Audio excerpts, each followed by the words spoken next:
Hello, everybody. Oh, man.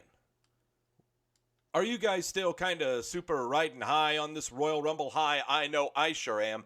Hello, everyone. I am Doug Lackey, veteran columnist of Wrestleview.com, host of Wrestleview Weekly.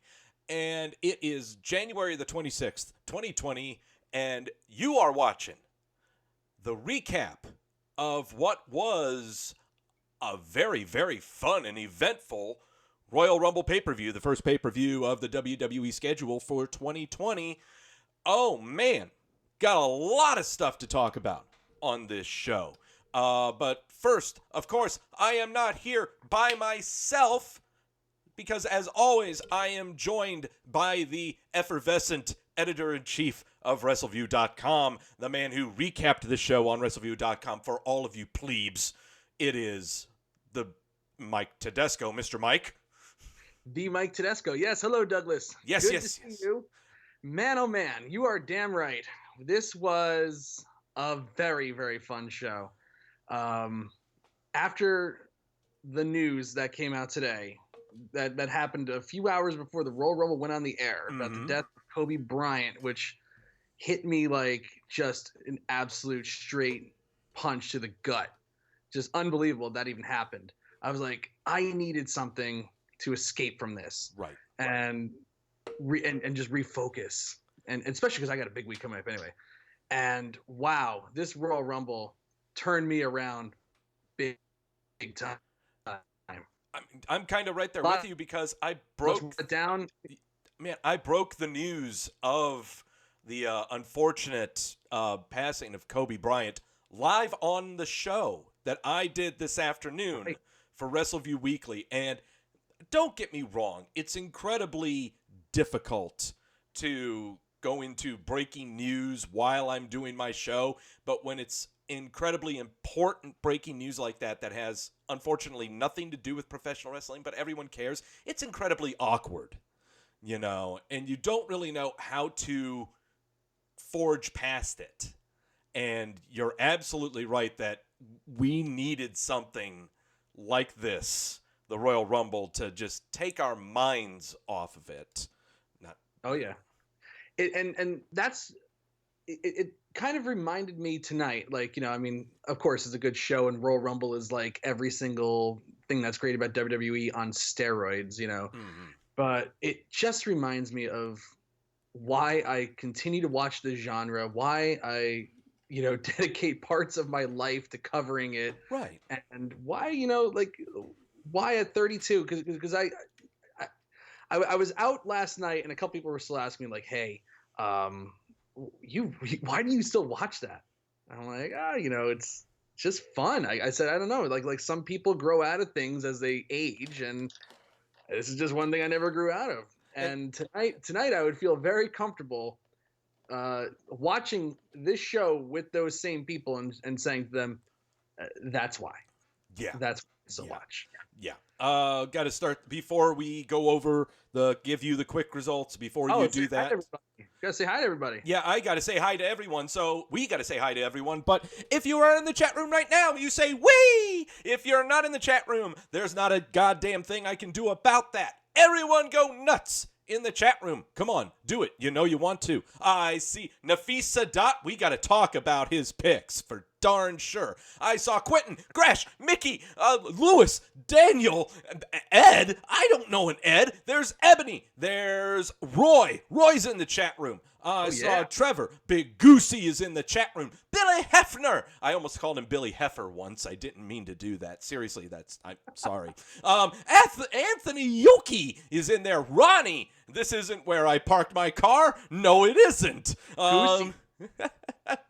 Shinitaku 14, wee! Demetrius Prajwal, wee! Everyone go bonkers in the chat room. Awesome. Thank you all for showing up. All right, Mikey, the effervescent one, give us the quick results of the Royal Rumbles if you could. Well, goddamn. I'm just going to go with let's start with the kickoff show. Sheamus defeated Shorty G in a match that everybody kind of saw that coming. Andrade defeated Humberto Carrillo to retain the United States Championship. Neither of those I watched. I'm not going to lie. I did not.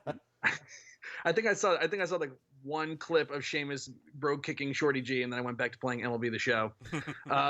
Roman Reigns defeats King Corbin in a very good Falls Count Everywhere match and Falls Count Anywhere match. Charlotte Flair won the 30-woman Royal Rumble match by eliminating Shayna Baszler. Mm-hmm. Bayley defeated Lacey Evans. I totally forgot that match happened, to retain the SmackDown Women's Championship. So that happened. The Fiend Bray Wyatt, they ditched the red lights, defeated Daniel Bryan in a strap match to retain the Universal Championship. Becky Lynch defeats Asuka by submission to retain the Raw Women's Championship. The reign continues, and Drew McIntyre won the 30-man Royal Rumble match. The final four was Randy Orton, Edge, who returned to the ring for his first match since 2011. Edge is back. Roman Reigns and Drew McIntyre. Drew McIntyre eliminated Roman Reigns to end the match. Drew McIntyre is the winner of the 30-man men's Royal Rumble. Wow, there's a lot to unpack here, Doug. Yeah, a lot to unpack. I think I first need to go over the happy news. Because of these results, I need to go over the results and the predictions that our good viewer Nafis Sadat predicted for my show on Wrestleview Weekly, because as many of you know, when we make pay-per-view predictions, sometimes we're very confident in our predictions. When we are so confident, we lock them. And if the said prediction is wrong, we take a shot of the Lunazul Blanco tequila. Ugh. 12 matches were on the card for Nafis Sadat to predict. He went a valiant 10-2 for the 12 matches. Wow. Of those two losses, only one of them was a lock. And that was he had Shayna Baszler winning the Women's Royal Rumble. I would have gone with that too. Yeah. 100%. And the only other match that he got wrong was he believed Angel Garza would retain the Cruiserweight title in his Fatal 4-Way match at Worlds Collide last night. So can't fault him for that one either. 10-2 to start off the year. It is downhill from here. So, all right. Let's go and talk about the shows. Okay. And not have that. Go ahead. So what we normally do on this show is we try to pick what our favorite things. Yeah.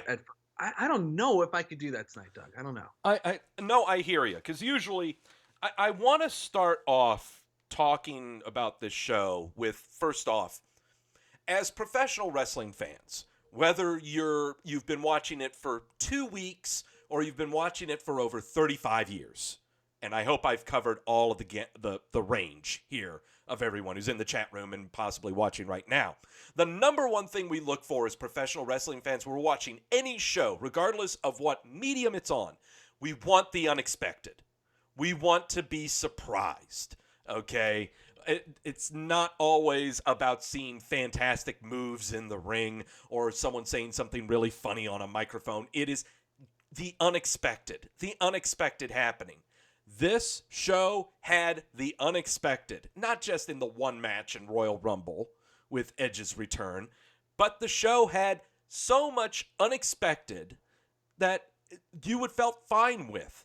The Women's Royal Rumble match, we have no clue who's showing up in the Women's Royal Rumble match. Great match because of how unexpected it was. They had 7 people announced heading into it. Yeah. And I was fully prepared to come on here and complain and say, oh, well, they didn't put any effort into building up the women's match tonight. And you know what? Fuck it. It was so good. Yeah. And the whole time, too, that 7 announced, I'm like, all right, we're getting Trish Stratus. We're getting Lita. We're going to get all of the cameo appearances to make the histories. And nope, none of that. We threw in a bunch of NXT people and a bunch of people that you never heard of or never seen on the WWE Network is what they did. What's a Mercedes Martinez? I don't know, but I do know now. Also on the card, Roman Reigns, King Corbin. Falls Count Anywhere. Starting on the first base line that leads up to the ring, going all the way around the outfield, and ending up on top of the third base dugout. Come on. of the Houston Astros home dugout, and Corbin was hit with a garbage can. Yes. How was that symbolism? That was awesome. I mean, the freaking match had everything from the Usos diving off the ledge, the balcony, or whatever you want to call it, to King Corbin being stuffed in a porta potty and tipped over, to a spear, and the match ending on top of the dugout roof of the Houston Astros. Yeah. This was wild.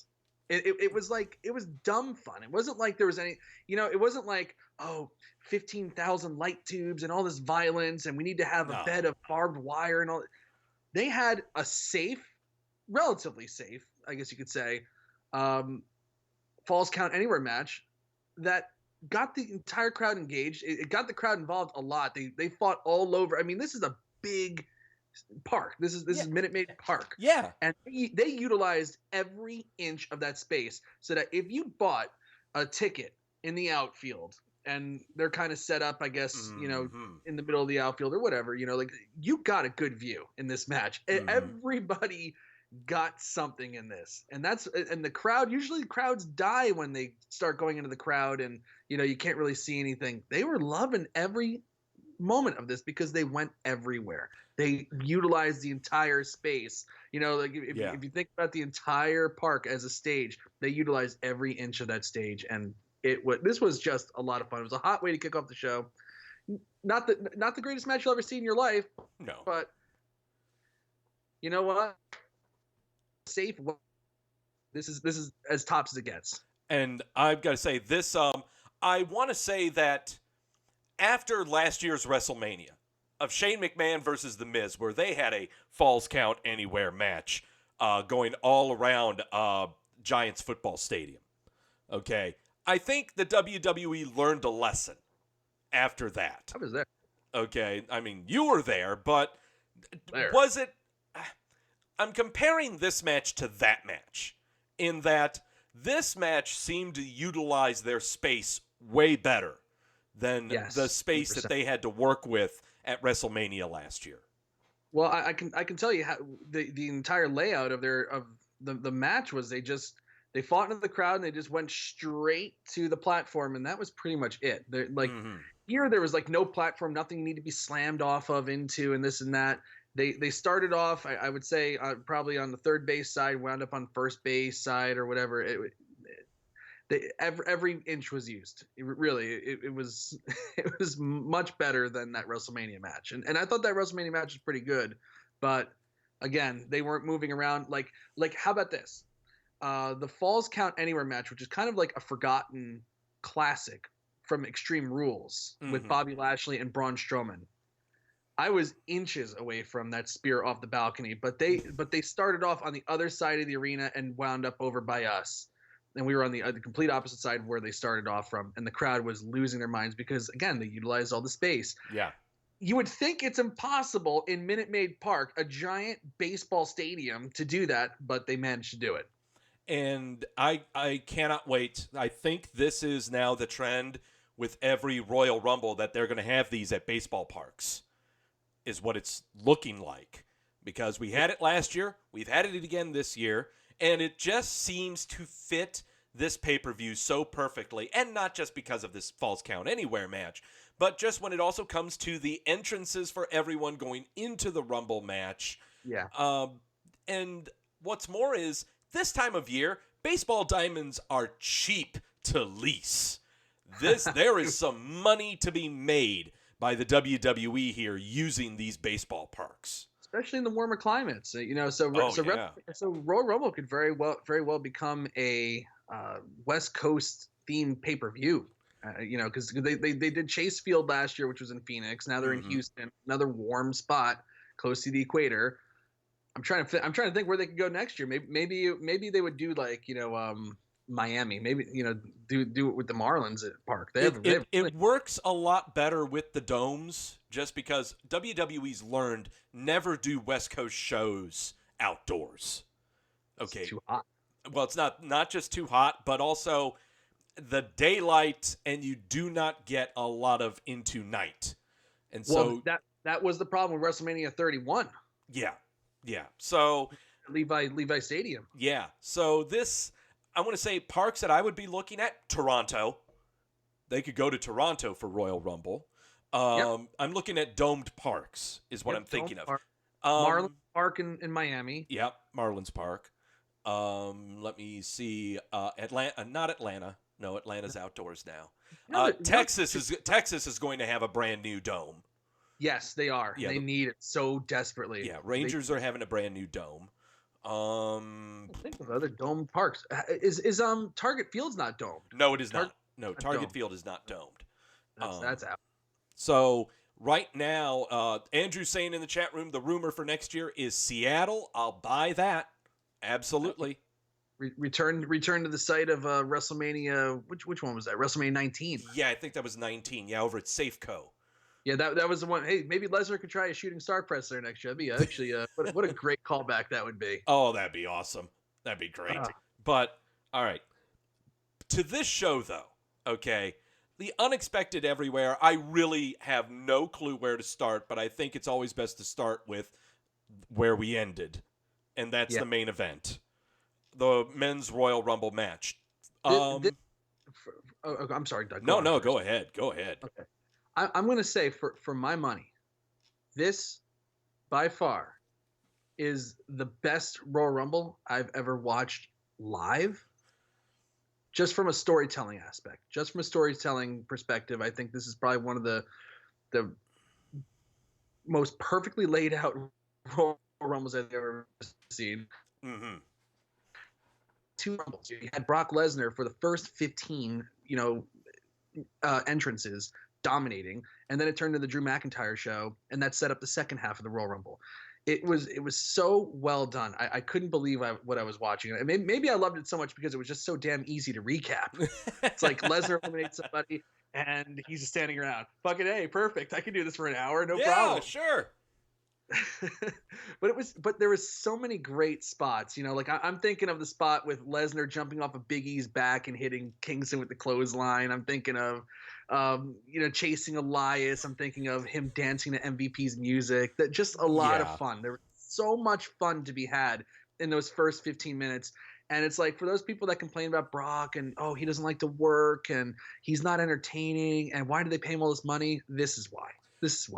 You really nothing. There's nothing to say about Lesnar after this. You literally can't say anything. I was rolling when Keith Lee was introduced. Keith Lee comes out at number 13, and I've got Brock's reactions in the ring of ooh, and then Keith Lee gets in the ring, and here he goes. Who's this big motherfucker? Who's this? I love it. He doesn't know who the hell this guy is, but this is a big guy. Where'd this guy come from? Perfect. Just absolutely great reaction from Lesnar. Right. Okay. Right. And of course, I wasn't expecting Keith Lee to come out either, but there you go. And then the Brock elimination to possibly set up a WrestleMania match with Drew McIntyre down the road. That was well done. And then, it was like, going into this, we had 27 spots announced, so there's 3 people left. They announced before the match that Rusev and Bobby Lashley were not going to be in it. And then it wound up like Otis and Tucker were supposed to be in it. They weren't in it as well. So Correct. They pulled it up with other spots. But, going into this, I was like, there's going to be no surprises. We saw the MVP, graphic, like somebody took a picture from, so I knew MVP was coming. I was like, that's the best surprise they have. This is going to be, a kind of a lame Rumble. I saw another picture of that where they showed the graphic for Victoria. Yes. Yeah. But that did not happen. That didn't happen. Yes. So I don't know if those were doctored photos or what, or if they just got really lucky with MVP or whatever it is. But, so I was thinking like, I've never been so happy to be so damn wrong. And then, of course, I was like, well, they're not going to have any surprises. What legends are left? And then I believe it was number 21. Yes, number 21. I'm looking on my 21. Stat page for my Rumbles.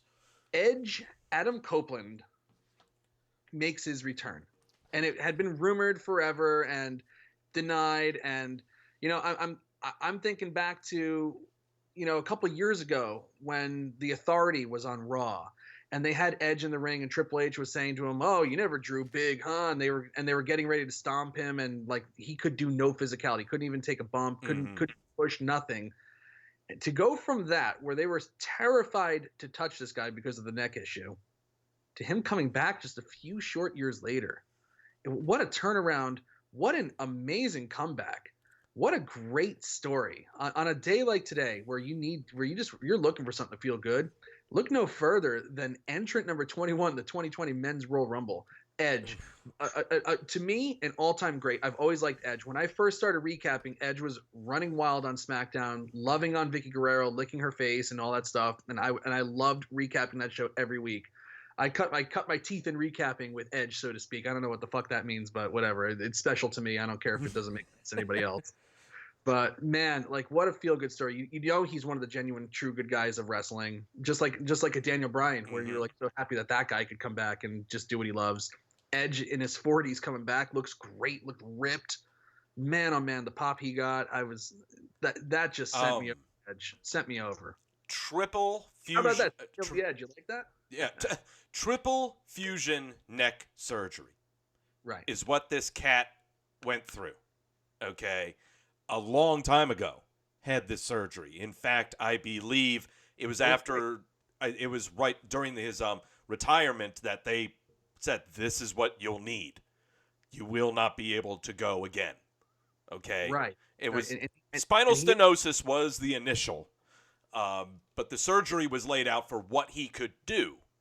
But in the cards, this never came up. Okay? This was not in the cards ever to happen ever again. Period. Okay? But here we are. After trying to parse through so many conflicting reports, and trying to figure out what actually is news on all days where we're trying to get confirmation on what actually is news. Mr. Adam Copeland, who I really prefer calling Sexton Hardcastle, because that was his very first ring name in all of professional wrestling. Yes, Sexton Hardcastle showing up with gray in the goatee, still gray. For one thing, I don't think he could have returned until he grew out his hair. Because every time that we've seen him, he's had the short hair. So we knew it was going to be at least another 3 years until we saw him. Okay. My thing with Edge, though, is I'm not as affectionate is the word, or, just so attached to him. Just because the matches that I recall of his are just so counter-heavy, But one thing that I really do miss about him, though, is so many people, since his retirement, try to be like him on a microphone. They try to be that acerbic, cutting, biting figure that will bring up the past embarrassing moments of anyone and try to turn it back on them and make himself look better.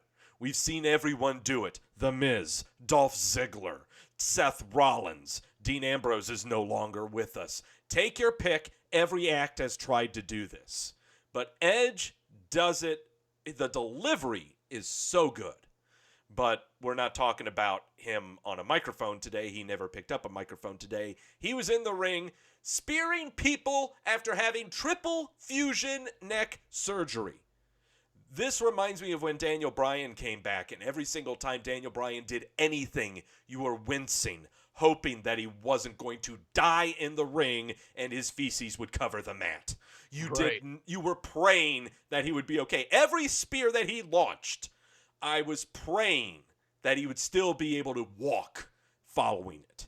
Okay. Well, gosh, if you remember on the SummerSlam kickoff show, they did like a thing with Edge and Elias, and Edge hit a spear, and that was the first physicality that he had since his retirement. Yeah. And I was like, oh my God, he did a spear. It was like the safest spear ever. And I was like, yeah, this guy can't go because he gave like the easiest looking spear of all time. It looked good. He had some, intensity, but I was like, this guy can never come back. Yeah, obviously, they just threw him a bone, let him go to Toronto in his hometown, give a spear, but it looked weak, and I was wrong. You're right though. It's like every single thing that he did, it was like, oh boy, is he gonna be okay? Yeah. But like the Pele kick to the head, like the Styles game, that was like the first offense that he took. I was like, oh my god, he could have clipped him on his neck. Did he get him? Mm-hmm. Mm-hmm. But it was very, very welcoming to see Edge come back. And now the rumor floodgates open. What's he gonna be doing? Is he back on the main roster? Stop it. Let's just enjoy this right now. Oh yeah. Yeah, let's just enjoy this right now. There's obviously two matches that are like slam dunk. Edge, AJ Styles, Edge, Randy Orton. Those are like two slam dunks. Those are the only two that I can think of right now. The build for them would be very easy, very simple. I can go ahead and do some fantasy booking right now, but I think I'm holding off on that for next week when we start clearly fantasy booking WrestleMania. Me WrestleMania from Tampa Bay. I will say this about Edge though. He checks a lot of boxes for WWE that they're kind of missing right now. Where it's kind of like since Jericho's gone to AEW, they've lost like that veteran that still has some like real name recognition that can still go in the ring. Yeah, like they weren't like the biggest superstars of all time or anything like that, but they were solid hands. They were they had the name recognition. They don't really have that kind of legend floating around that could just come back and fill that void. If they need to get a good match or whatever. Like they have Goldberg floating around, but Goldberg's not gonna be having decent matches or whatever. He's just gonna come in and do Goldberg-y things and then go do his Goldberg things away from the ring. Edge fills that slot that's kind of left over by Chris Jericho going to AEW.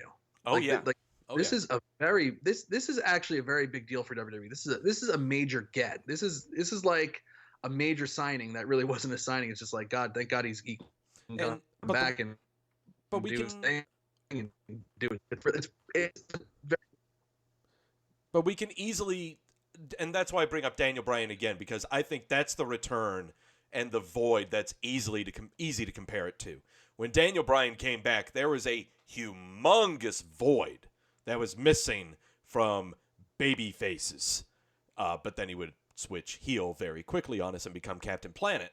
But when Daniel Bryan returned from retirement, there was a void. There was no faith in Roman Reigns. Seth Rollins was still trying to be built up as a main performer. The Dean Ambrose experiment failed horribly. Bork Lazer is still being Bork Lazer, but we're not going to have him on TV every week. And Braun Strowman is still a work in progress. So here comes Daniel Bryan. Yeah. So here's Daniel Bryan to save our hides. And does it. Edge's return, I totally agree with you, fills a void of, there's a big void of that grizzled veteran. It's kind of like how we see on NWA Power, there's Tim Storm. The grizzled old fart that just will not let it go, but everyone respects because he just can't let it go. I like that. But Edge fills that because he's got the gray and the goatee. Look at this guy. Okay, look at this fuck compared to everyone else who's full of tattoos and full colored beards and long brown hair. Yeah, we need this kind of look back in the main roster. Okay, of someone who's just looks like he's been to war a lot and he's got the surgery and the hospital bills to prove it. Let's go over some of the other things with the show. Not, I guess, necessarily with the Rumble match itself, but here, let's watch Bork rocking out to MVP's music. Oh, God, he broke out Alex Wright. He was going Alex Wright on us. Seriously. All full tilt Alex Wright. He's the best. Bork Lazer, God love you. He was so much fun. You could tell he was even truly actually enjoying himself while he was out there. He was full of piss and vinegar too. It's like I love when Elias was singing about himself being the sacrificial lamb because he's the number he's the number 2 entrant, and Lesnar was so intense and so anxious to get to him that he fucking fell getting out of the ring. He tripped over the ropes. That was just to get to him because he just got into it that much. It was so fun. It was amazing to watch. Initiator, thank you. Yes, that's even better. Edge fills the Bob Holly spot. Bob Holly. Hardcore Holly. Yeah. Let's see. There's the MVP, the Matt Riddle, Shelton Benjamin coming in. But the tale of the two matches with the Bork Lazer match of Bork taking out all the chafe that is usually in a Rumble match. Right. I mean, let's go over. Here are the names that he eliminated. Okay. Well, a couple good names. Couple big names, but a lot of it chafe. Okay. Yeah. Elias, Eric Rowan, Robert Roode, John Morrison, Kofi Kingston, Rey Mysterio, Big E, Cesaro, Shelton Benjamin, Shinsuke Nakamura, MVP, Keith Lee, Braun Strowman. Those were, let's go ahead and face it. I mean, let's be honest here. If you were making any other Royal Rumble match and Bork Lazer wasn't in it, 3/4 of those names would have been considered Rumble chafe. Okay, they just come in, they do one or two moves, and then they're tossed over the top rope. Never to be mentioned or heard from again. You're doing that with Elias. You're doing that with Eric Rowan. Robert Roode. I'm not going to call him Bobby. I'm calling him Robert. It is. Yeah, Big E, Cesaro, Shelton Benjamin. I'm doing that to Shinsuke Nakamura too. Okay, sorry. If you got a bone to pick, find someone else to gnaw on it. Okay, so yeah, those are your names that would be chafe, that would be thrown out of the Rumble. No problem. But it was way more entertaining in this aspect with Bork just attempting to run the gauntlet, to say. And the great story of Karma coming back to bite you in the ass and Ricochet kicking him in the nuts. Just great way to have everything come back around. Prepare yourself. I think we may get a Bork Lazer Ricochet appetizer to lead us into WrestleMania. Okay, that sounds hella fun. Chamber? Elimination Chamber, sure. Fastlane, sure. Sounds hella fun. I need Lazer. I don't know. Tossing them around. Fastlane this year. They may not have one. I don't know if they're doing. Yeah, I don't think they are. I think because they got the Saudi Arabia show and that's right. Allegedly in February. Yeah, it is. Yeah, they got Super Showdown in South Dakota coming up. Yeah. Ugh. Ugh. Ugh. Ugh. You know, that kind of fucks up a lot of plans for them though. Like because they have to build some stuff up in that. So it's almost like they have to put their WrestleMania stuff on halt so they can do this dumbass show. Pretty much. It's with every single, overseas exhibition show that they're doing to try to grab that major dollar. They did this with the original I think it was the original Super Showdown. It was over there in Australia. It was the same thing. They did. But that was in October when nothing's going on. Right. Switch gears so that we not get angry. This is a happy show. Oh, I'm not getting angry. I'm not either. I don't want to get depressed about the future. Let us talk about the women's Rumble match now. First off, I don't know what it is because I'm showing Bianca Belair at number 2. Right. I don't know what it is, but I rock out to her theme. I love this girl. I mean, the look, the music, the skipping down the ramp, gets in the ring, twirling the hair around, gets in the ring, and God, she just has that aura about her. This is what Sasha Banks wishes she could have been. Okay, I love this act. I want her on the main roster quicker than Shayna Baszler. I'm serious. I want her before Shayna Baszler. She got put over big time in this match. Yes. She set the record for eliminations in a women's Royal Rumble match. Yeah. I mean, that's a pretty convincing, like, hey, you know what? If it's not happening, in the next few, like if it's not happening the night after WrestleMania or on the SmackDown after WrestleMania, then I don't know what the hell's going on. Yeah. But she ticks off all those boxes that they like in main roster performers. Maybe she's not like, she doesn't do well in NXT because she doesn't have that work rate thing. You know what I mean? But she checks off those Vince McMahon main roster boxes. She's strong. Oh, yeah. She's got a look. She's got personality. She's got some, she can do all the power moves. Mm-hmm. that's what they need. That's what I'm looking for. She checks off all the boxes, and she has a look, and she's a character that no one else is right now. It will fly. Where would I put her? Oh God, I put her on Fox.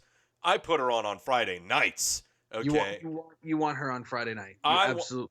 I gotta have her on Friday night, man. Get her on there. Oh God, she will have so much merch sold from being on Fox. Can you imagine all of the hair extensions that they could make and sell for the kids with her being on Fridays? I would buy one for myself. I'd slap one on your daughter. I absolutely would. Once her damn hair grows out, her hair is like really weird looking. It's just like this little peach fuzz shit. It's like not. but damn, but somebody's got to tell me what the hell EST means. I know someone help me out with that. I don't know. Somebody explained it to me that she's like the bestest, the greatest, that's what the I most thought too. wonderfulest. So she's EST on everything. I just love that she still does this thing. I am undefeated. God, God, she's so good. Every time she eliminated one, it was just so wonderful. Oh yeah, and starting it off with her and Alexa Bliss was a good way to start. Alexa Bliss 26 minutes, Bianca Belair 33 minutes. Good showings from both of them, yeah. And especially because a couple months ago I was like, Alexa Bliss is done. Yeah. Mighty Molly making a cameo appearance. Lana walking out, and I've got the sign holding up right next to her as she's talking on the microphone. Lana cheats more than the Astros. Oh, fantastic stuff. Mercedes Martinez making her debut. I don't know who this is, but she looks like she came out of an Assassin's Creed video game. Liv Morgan coming out to take out Lana and continue that whole thing. I need them in a garbage brawl is what I need right now. I need Lana, Liv Morgan, garbage brawl. A mud match. Pudding match or something like that. Come on. Yes, something like that. Something where someone gets something all over their face, and it does not make me happy at all, or it makes things incredibly awkward for me and Deanna. Let me see. Kairi Sane bringing out the umbrella and attempting to joust people with it and trying to hypnotize them with the umbrella. All right. That spot with her just, thinking about jabbing Nikki and Alexa with it. Everyone in this match filled their roles so well that you just see how Alexa and Nikki just react to it. They're like, ugh. But then they go after. I mean, everyone in this match got it, I think. The Japanese Oswald Cobblepot, yes. Yes. God, but let's not forget about one of my favorite things of this entire match. Man. The Otis and Mandy Rose interactions were breathtakingly funny. Yes. Really funny. When she rolled off the apron, I was like, wow, what an underwhelming elimination. And then you see her standing on the gelatinous Otis. Yes. I was like, I didn't even think about that. It was incredible. I loved every minute of that. What was weird was she rolls off the apron, and everyone who's in the crowd at that front row see her roll off, and they're all applauding. I'm like, what are you doing here? And then suddenly there's the mattress underneath her. I mean, it's fantastic. Fantastic. And then him tweeting after the match, he's like, "I'll always catch you, my peach," and stuff like that. I was like, "Oh my God, this is just fucking great!" Every piece of this storyline I loved because it's simple storytelling. It's just the big goof and the pretty girl. It's like Georgie Animal Steel and Miss Elizabeth all over again. I love it. Oh God, yes. With Sonya Deville being Randy Savage. One thing. Also, another cameo appearance was by Beth Phoenix. I don't have the clip here on the Twitter feed, but this one we do need to talk about. Okay? Oh, she was awesome in this. Yes. I can't believe I'm saying this. And the only reason she was awesome in this was just because she was busted wide open, and it was such a great visual. Ooh. And her facial expressions, sometimes when people get busted open the hard way, they just get even more into the match and they just get fired up. And she was fired up through this whole entire thing. Yeah. She was feeling it, man. She was in it. When you're busted open and it's usually like, in front of you, like, forehead and stuff like that, and it gets in your hair and you actually see it and it changes you. First off, what happened with Beth Phoenix was I think she entered in very early in the match. I think it was like number 9, 10, something like that, around those lines. I'm looking right now. But the spot that I don't have on the Twitter feed, but we'll go. She was 19. She was 19. She was 19. Okay. The spot, well, they may have it on the Twitter feed. No, they don't. The spot that made her bust her head open was Bianca Belair and Beth Phoenix are in the corner. And Beth Phoenix basically took a punch actually, she was attempted to be pushed over the top by Bianca. Bianca slugged her in the face and caused Beth to slam the back of her head on the ring post. And it was bad. I mean, it sounded gruesome. The refs immediately jumped onto the ring apron to check on her. But man, as the match progressed, you saw this bright red that just was like the battery light was low on Beth Phoenix. But yeah, man, it lit her up, and it just, like, you're absolutely right. It changed your perception of what was happening in there. Okay. I can't believe I would say that, oh man, Beth Phoenix was actually good in this, because I can't stand Beth Phoenix. She was really, really good in this. The facial expressions, it was almost like she knows obviously Edge is her husband and stuff like that. It was just like this is gonna be a good night for our family. We're just gonna go out there and fucking light it up. It's gonna be great. Yeah. Like this was the Beth Phoenix that I always wanted to see when she was active on the main roster. Right. This was how Beth Phoenix always should have been. Yes. It's kind of funny that they did the callback to Santina, because that is everything that was Beth Phoenix's run on the main roster pretty much. Mm-hmm. Just like they just never really they didn't have the talent for her to face at the time. I don't even know if she was good enough at the time to face them anyway. A returning Naomi. She's a monster. She's big. Yes. Sorry, go on. No, you're fine. A returning Naomi. It has been 6 months since we've seen Naomi. She had been gone for bereavement. I believe a member of her family had passed away. I believe her sister. Either her sister or cousin or a member of her family passed away. And so that's why she has been gone for a long time. It is not injury related. It is not Usos mischief related.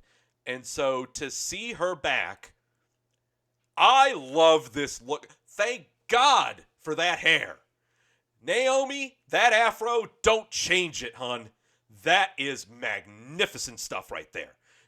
She looks like a total throwback to 1970s psychedelic go-go dancer is what this looks like to me. It's like just changing something so little could almost revitalize any kind of push that you had or had lost. Looked fantastic in this match. Had a nice little spot of attempting to be eliminated and then started straddling the barricade and then walking the tables and then using one of the awnings of the tables as a bridge to get back into the ring, only to be knocked off again. But still, great to see Naomi back. Yeah, absolutely. She's a great talent, very missed. She's going to be great on SmackDown because that's absolutely where she's going, because they're not going to split them up with the Usos. That's her husband. Mm-hmm. She had a great showing.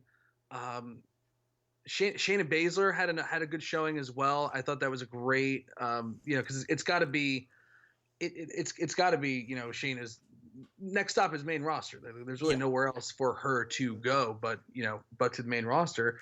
And this was a great debut night for her. She wound up being the last one eliminated, but looked great the entire time. I wasn't happy with the result of this match, I'll say. Charlotte Flair, it's just like they've done so much with her. She's main evented WrestleMania. She's had, umpteen championships, with did she really need the Royal Rumble win? Is there a matchup that's like the dream matchup that we need to see? Is is it going to be Charlotte versus Bayley, which is like, do we need to see that? Even Charlotte versus Sasha versus Bayley, I don't know if I need to see that. Like it just seemed like it was like a natural setup for Shayna to like kind of win this, and it would have done more for Shayna than it's going to ultimately do for Flair. But at the end of the day, you can't take away that this is still a good debut for Shayna Baszler. I guess what I'm taking away from the match is, yes, this was a great setup for Baszler so that she is fresh on your mind. Okay. The outing that she had, the outing Bianca Belair had, for the announcers to constantly remind you, these people are on NXT. You need to watch NXT on Wednesdays. Not only do they, yet Toni Storm, Tegan Knox, Dakota Kai, Candice LeRae, this Mercedes Martinez chick, Mia Yim, Shotzi Blackheart. And I'm just naming names. I'm not saying they're all good. I'm just saying these were all of the NXT names that were in this match that the announcers tried to let you know they're on this show on Wednesday and you need to pay attention to them. So I think what we're seeing here is, again, the foundation is set for Baszler's inevitable push onto the main roster. When that's happening, it's probably going to be post-WrestleMania to me. But I wouldn't be surprised if it doesn't happen for much longer. Okay. Right. There's nothing saying that these girls need to be pushed straight to the main roster. We got to have something set up for them first. With regards to Charlotte winning and pointing at the damn sign and the fireworks going off, because, it's not the Royal Rumble if someone doesn't do that. It's not going to stay like this. Okay. Right now, with how the programs are going, how everything is laid out for the next 3.5 months to go into WrestleMania, this is incredibly lackluster. It is not going to stay like this. Changes will be happening. Changes happened last year. We thought we were going to get, Ronda Rousey, Becky Lynch, but then they threw Charlotte into the mix, and it actually turned into a decent match on WrestleMania. Sasha Banks made a return and went against Bayley. Stuff changes. And so we can't really rely on what we see right now to think that this is what's going to be happening at WrestleMania. I've got a strong feeling Charlotte's going to get screwed out of this spot. She's going to lose this spot somehow. It's very possible. Okay. And it'll end up having Charlotte in a grudge match of some kind. Albeit with someone like Shayna Baszler, where you could have Charlotte Shayna Baszler at WrestleMania rather than for a title of some kind. Well, yeah. I would agree with that, but they set up nicely Becky and Shayna starting at Survivor Series, so it's almost like I can't see any way for them to get out of doing that. That's like that would be if you're gonna do something with Becky Lynch, and try to culminate this year-long title reign now, because it's no question it's gonna go for you. She's not gonna lose it at Elimination Chamber if she didn't lose it to Asuka, at this point. No. If you're gonna put the bow on the year-long reign, you got to have one more big money match, and it's got to. And if she's going to lose it, it's got to be to put somebody over big. That to me has got to be Shayna. Yeah, it's got to be. Yeah. So which just means, where does Charlotte go? That's the fun. That's why I love this season, because it's like, what's going to happen? What are they thinking? Where could this possibly go? Yeah. Who's there that hasn't done anything with Charlotte yet? I'm really trying to think that I would actually be interested in seeing, because. Well, Bayley does not do that for me. I don't. I like the character. I like the attitude change. I've never been convinced that Bayley can work, though. I have not seen it. I saw it once in 2015. That was it. I'm convinced right now with Bayley that we got to change her name to Karen, because that's the only way that people are going to actually be actively angry at her. Okay, that's the only way. Right now, the character is stale. The shenanigans with Sasha Banks and making fun of Lacey Evans being a mom. Just right now, I don't want to say the program's over. There's probably no resolution to it. But thank God with the Bayley Evans match that we went home the way that we did, because it was not very good. No, it was not. It was not. It was not a memorable performance from either of them. It was kind of just like, I don't know if they got their time cut or what the heck happened there, but everything just kind of seemed rushed. They just did their thing and it was over. That was it. It was incredibly disjointed. Yeah. The last 2 or 3 spots or segments within the match were not flowing at all. And the match itself did not even end on a finisher. There was no Bayley to belly. There was no women's right. There was none of that. It was from a roll-up. It's from a missed moonsault and a roll-up. That's how it happened. I don't want to say it's disappointing, but everything that I've been saying about how the Raw women's roster has only been just 4 women. SmackDown women roster, they do stuff. They have stuff for everybody, but now it is devolving. It is now devolving into just Bayley Sasha shenanigans. Here's Lacey. We're trying. We'll try it again, maybe. And we also have these other women, but we can't make up our mind on what we want to do with them. Dana Brooke was making fun of Drake Maverick being married and thought had something going with Elias, and also mentioned that she was going to go on a date with Batista. This all happened in the span of 3 weeks, mind you.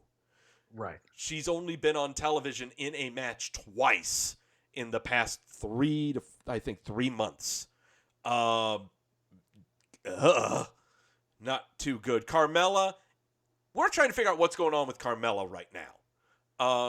Apparently she took some time off to get mental issues and mental health straight. Correct. Is why she had been gone.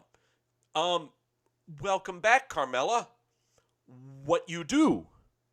You're doing nothing. She's only been on TV once or twice since the mental issues and everything. But that's about what Carmella should be doing. Yeah. There's not much there. Other than like the Corey Graves, thing. Mm-hmm. There. And you've got Alexa Bliss and Nikki Cross doing things. Right. It's I like what they were doing in the Rumble tonight. I liked Bliss and Cross doing their hugging thing, teaming up together. They were a lot of fun. That's a fun little tag team. Oh yeah. Gotta say, let me see. Going on down the card here also. Bray Wyatt, Daniel Bryan. Strappy matchy thingy. Yes, first off, that's a hell of a lot of red light bulbs that they would have to buy to try to fill up a baseball stadium to do. So thank God. I did think that this was like a one night only. Let's forget the red lights just because it'd be difficult as hell to totally, paint this stadium red. But they did it in Saudi Arabia. That was a big stadium too, and they did the whole entire thing red. Yeah. So it can be done. I'm hoping that they just ditched it for good. It was a cute little experiment, I guess. They never really properly explained why the hell all the lights are red. After they weren't red at SummerSlam, other than they just like tinker with shit. And it's almost like, okay, well, we got to keep doing it now because we piss everybody off and we don't want to make it seem like we're running from something. So they did it for a few more matches and then it just quietly goes away. Mm-hmm. It makes the match a lot more watchable, though. If Daniel Bryan works best, when people can see him emoting and his facial expressions. Can't really do that when it's just blood red. No. Every inch. And so it helped the match. It helped the match a lot. It helped the people there live watching it. I'm sure they were into this match. They were really enjoying it. It was quiet at certain points, but when Bryan started making his comeback, man, they had them in the palm of their hands. Oh yeah. This I got to tell you, I can pray that this is more than a one-time thing. I mean, the red lights just don't work for me. You've been there live with this Fiend Bray Wyatt character, right? I saw him once in a dark match at Madison Square Garden. And that was a month before they did the Hell in the Cell, and they didn't do any red lighting, but they did the full thing. I mean, it was a dark match, and they had the camera crew set up. It was almost like they were trying to just like, like they were changing certain things about the entrance, and they were just doing practice filming just to see like how it looked.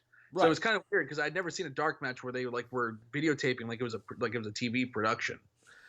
So I figured that since they were experimenting, like, they would have tried the red lights, but they didn't there.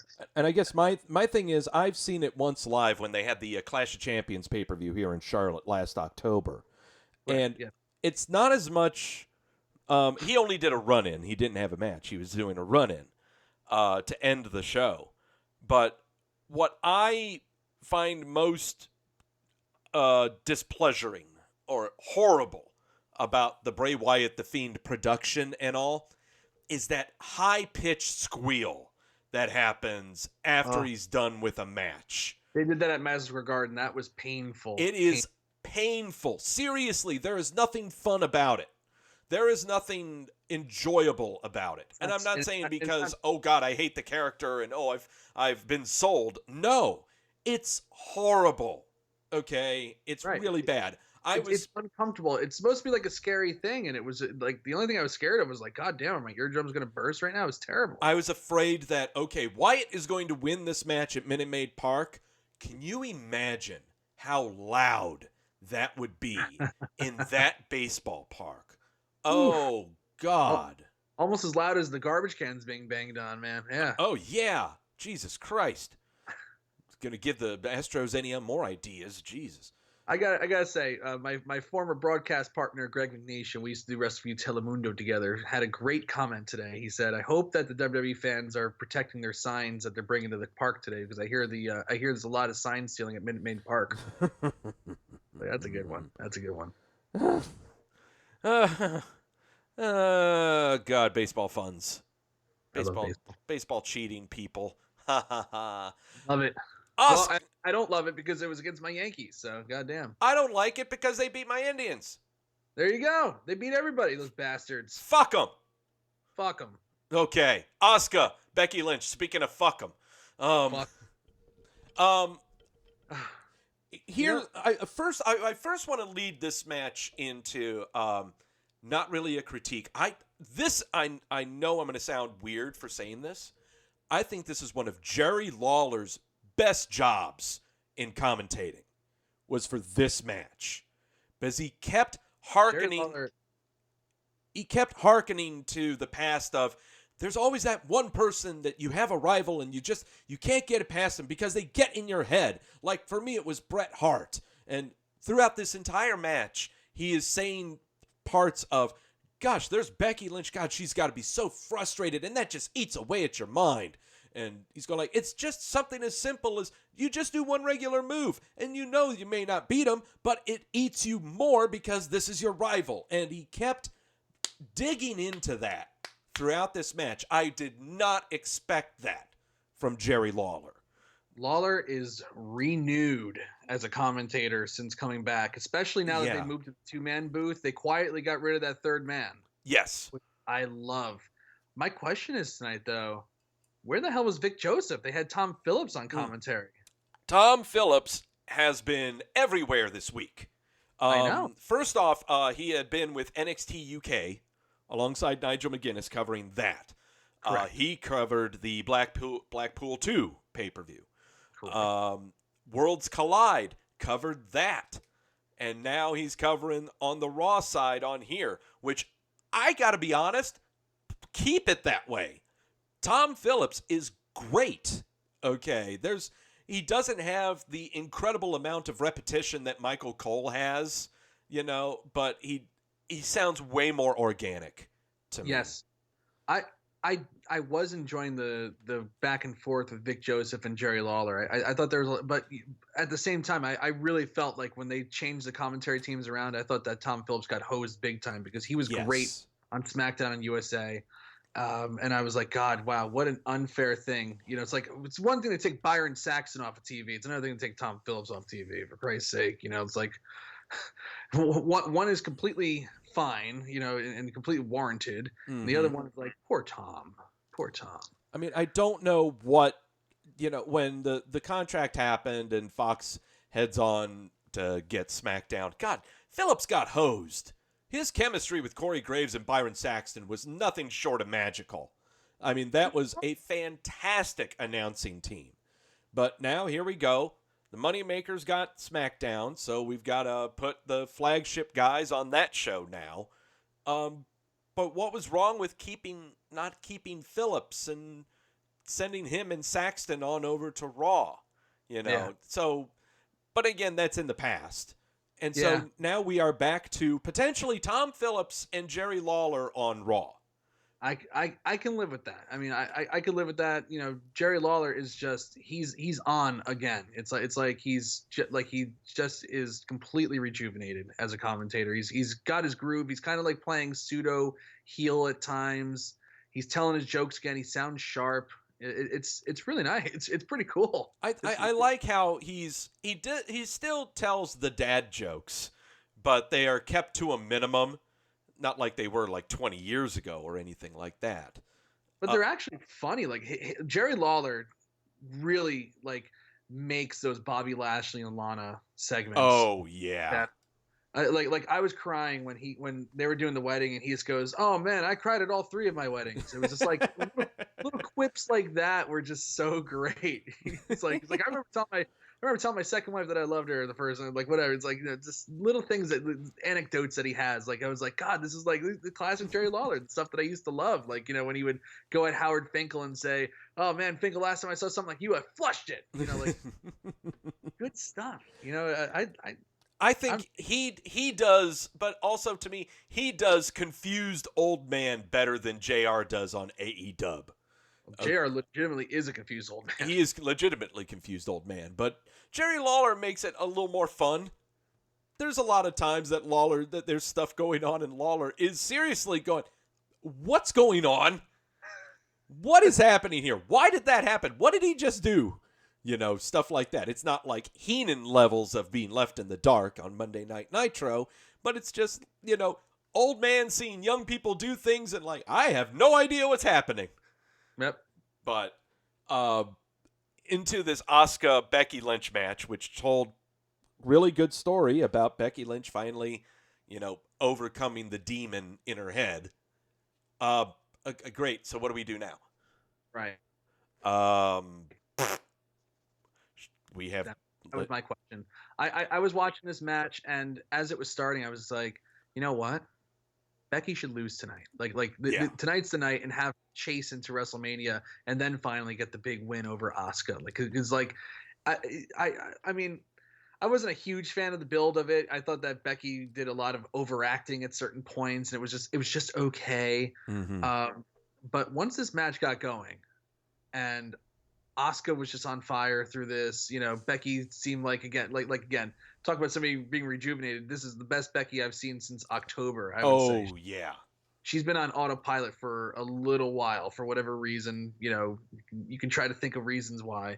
And this is like the Becky that I've been waiting to see for a couple months. Mm-hmm. And I was like, you know what? This is the perfect time for her to lose and have her go into WrestleMania again, kind of get some of that steam back and, 2 years in a row, make a big WrestleMania moment or whatever. Yeah. But instead, she beats her decisively with the disarm her. Guess set up for Shayna Baszler or whatever. And that's that. But I kind of felt like it was almost a waste to stop it right here because it was just I was watching the match. I was like, this thing's just getting good, and now the rivalry's over. I'm kind of with you in that boat in that I wish they could have let this go. I would have loved to have seen Asuka get the win because, you got Kairi Sane out there. She can run the interference and something like that. But then people would complain like, oh, that's just another television match. They've been doing that on TV for the past month and a half. Okay, so I totally get that. However, wouldn't it be fun? Wouldn't we just want to carry that on?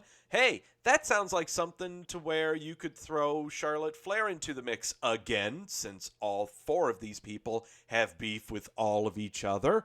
Sounds like you could throw a lot of things into this mix. More to the point, you could turn this into a Fatal 4-Way for WrestleMania if you wanted to. Easily. There's so many things you could do with this, but putting the kibosh on this. So what are we doing now? Lynch and Charlotte are going to be staring at each other.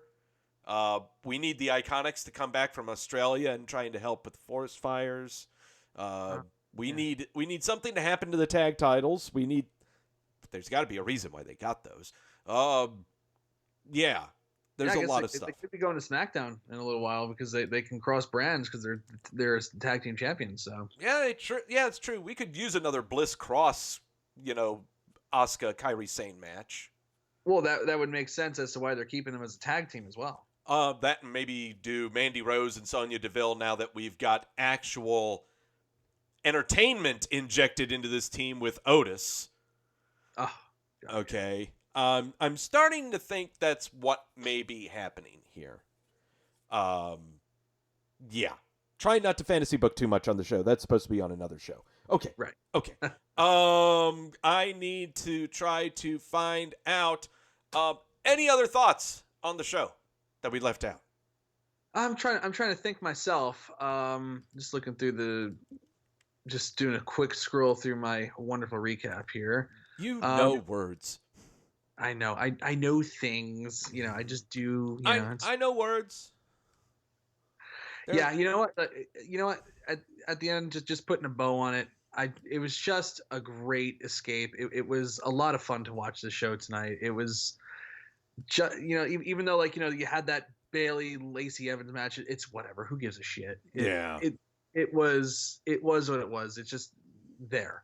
That doesn't take away from a show. That is like whatever. Every show has one match where it's like, oh well, I would have done this differently, but we're not going to sit here and cross hairs.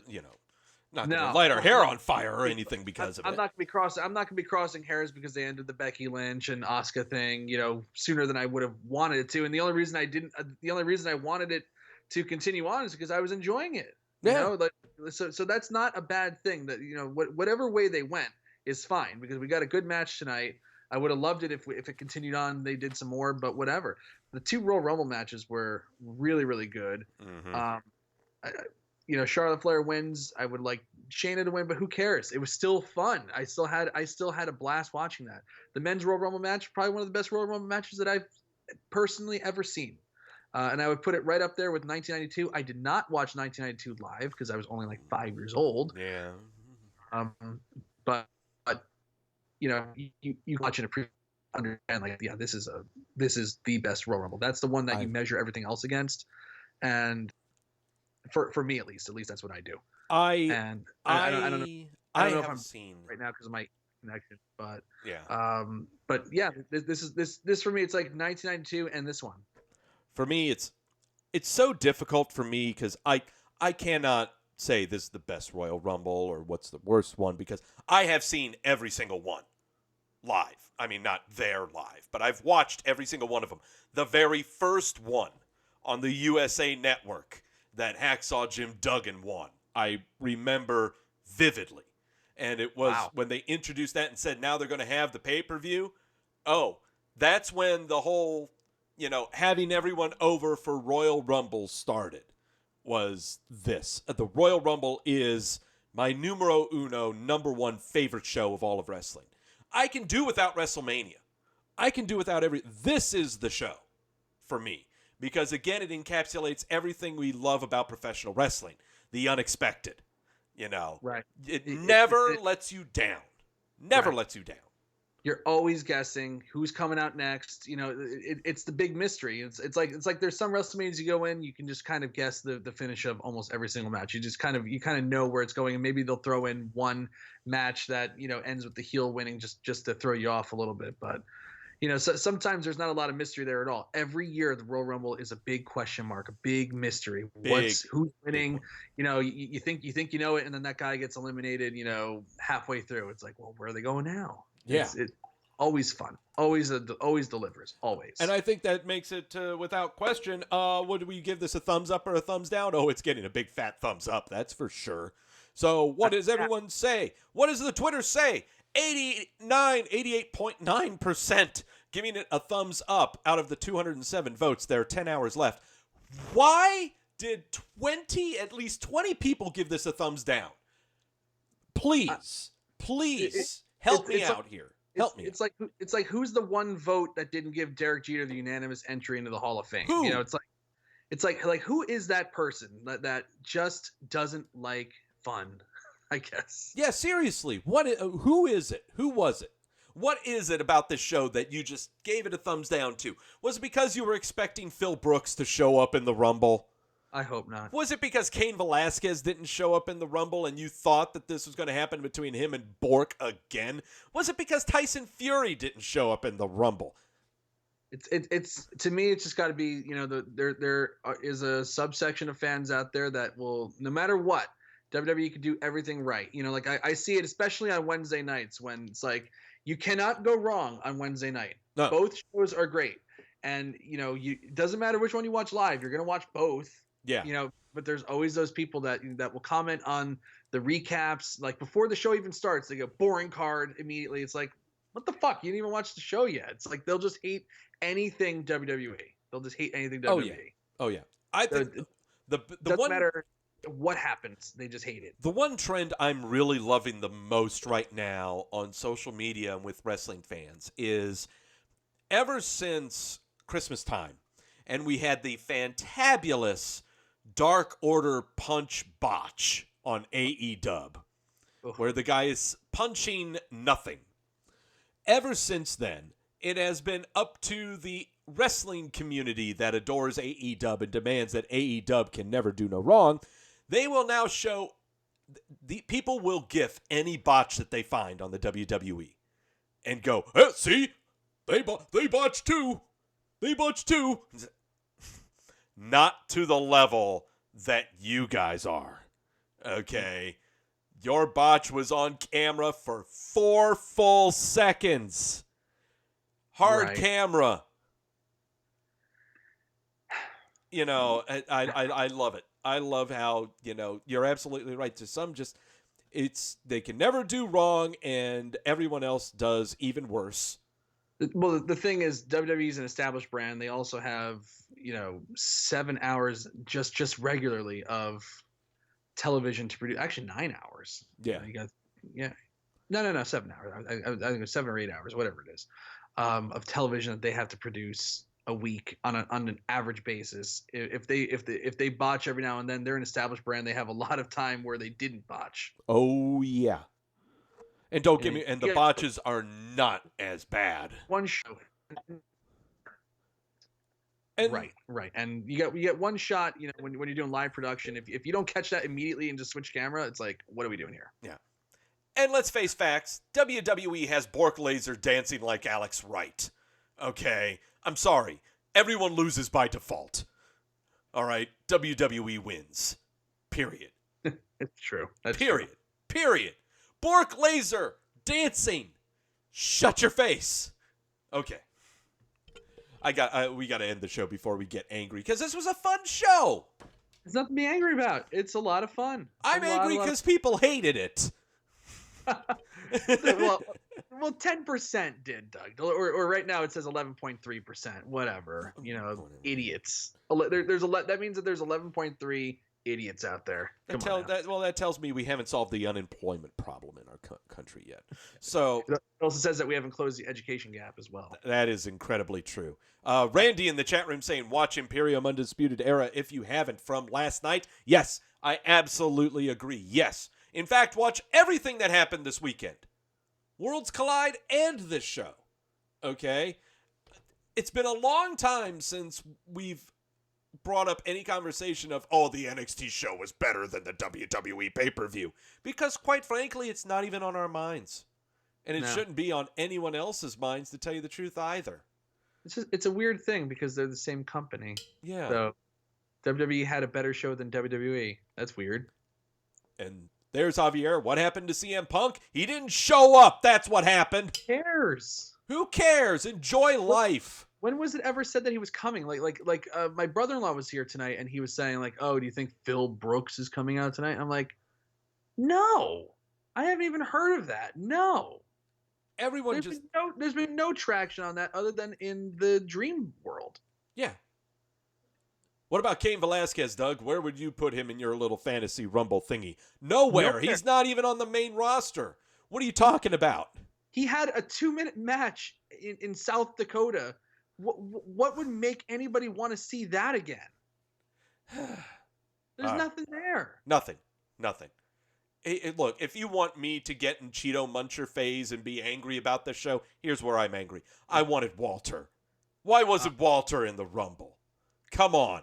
I want him standing up to Bork Lazer. No, that's not going to happen, and that's okay. I'm okay. Just fine in that role. Yes. You know, big boy. Big doughy boy.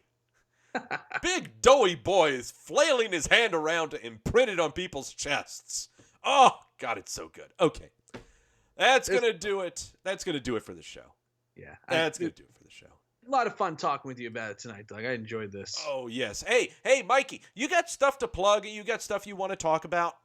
Well, I do. As you know, as editor-in-chief, I have my responsibility is the website. Yes. That you can just. I actually have something that I want to plug that I'm really, really excited about. Okay. And I have a few things. I've already done a couple of them already, so you should see them start popping out very, very soon. Especially now that I wanted to get past Royal Rumble, and now we're full-fledged into WrestleMania season. The one thing I forgot to do tonight was plug in to my router, so I hope I'm not breaking up as I'm saying this. But I've been recapping every single WrestleMania from 1, and I'm going up to 17 because that's the hole on the website. We have everything from 18 on. Oh. And it has said since way before I've been editor-in-chief, the rest of the results will come later this month. I don't know when that month was, but it's well past, and I am determined to get us to 17. So there's about 13 weeks to WrestleMania or something like that. So we'll have a couple where it'll be 2 a week, but WrestleMania 1 is coming. I think I'm going to release it either this Tuesday or this Wednesday, but it's probably going to be Tuesday. Okay. So I got that coming. So I'll have a couple of WrestleMania retro recaps, and hopefully that'll generate some discussion and some great memories and some not so good memories. Yeah, because there's some WrestleManias that just kind of stink. Like WrestleMania 2 was very hard to get through. 2 is pretty tough. 4, I think, was a little tough too. The tournament. The tournament was tough. Got a little long in the tooth there. Got a little long. But I also host the Post Raw. We're not going to be doing Post Raw for the next couple weeks just because of the baby surgery. But I am very happy to report that all of that money that we collect on went to getting us a place to stay in Philadelphia while Liliana is being cared for. She has her surgery on Tuesday, so we're leaving 6 o'clock on Monday morning, or 6 o'clock. So I'm leaving in about 5 hours to go to Philadelphia. All of that money went towards getting us lodging and a couple of things for Liliana that we needed to bring down. So thank you very much for that. We're bringing Wrestleview Post Raw back in about 2 weeks, hopefully, once we get home and everything gets settled. And, hosting Wrestleview Live with Mr. Doug Lackey is always a blast. I love it. I can't wait for the next one.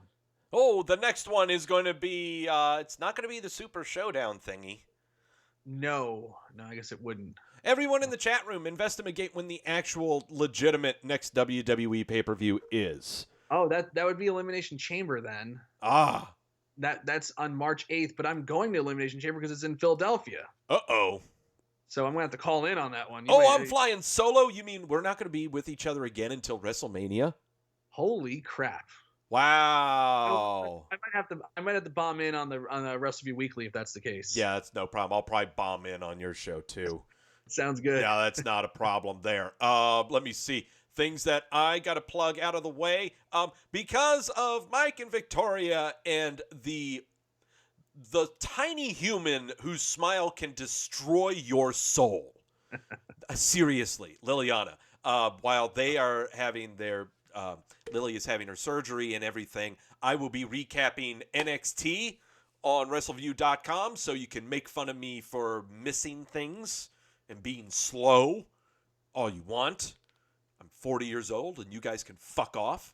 Also on the show, yes, next week, next Sunday, it's the Wrestleview Weekly, where I'm only doing one shot of tequila. Thanks, Nafis. Thank you so much. Unfortunately, it is downhill from here. More drunkenness will probably be occurring. But the WrestleMania whiteboard is going to be coming back on that episode because now that all of the stuff has happened on Royal Rumble and we can all try to figure why Ronda Rousey was not in the Women's Royal Rumble, we'll try to figure out a way to interject her into WrestleMania. I don't know. That's what everyone else is doing. I don't know. Isn't Tyson Fury supposed to be in WrestleMania too? I don't know. We're going to try to figure all that crap out on Sunday. And as always, show up here for things. I'm losing. Yeah. Subscribe to our channel too. We subscribe. Mention us. Love us. Please. Everyone in the chat room who's in there right now, you say wee, because that's what we're going to be doing. We're going to be going wee out of here. Everyone go nuts. Breaking from P-Dub Insider, Tom Phillips is replacing Vic Joseph on Monday night, says, Goose, you said a lot of horrible things in the chat room. You better be glad I haven't banhammered you. I see Daniel. I see Randy. I see Nafis. I see Grash, Hayden, Andrew, Initiator, Lewis, James, Quentin, Walters, Shane, Bradley, too many W's, I can't go wee, I can't do that. Demetrius, Anthony, Billy Hefner. Yeah, I knew that would happen. Okay. Wow. Wee! There we go. There's Mikey. There he is. Okay. Thank you all so much for showing up. Tune in here next week for Wrestleview Weekly. Have you had enough of me? Deanna's had enough of me. We got to stop this right now because she wants to get to bed. All right. That's why. You all have a happy week of something. I'm just killing time here. I've got to say the tagline as always. Know when you're being sold to. Yeah.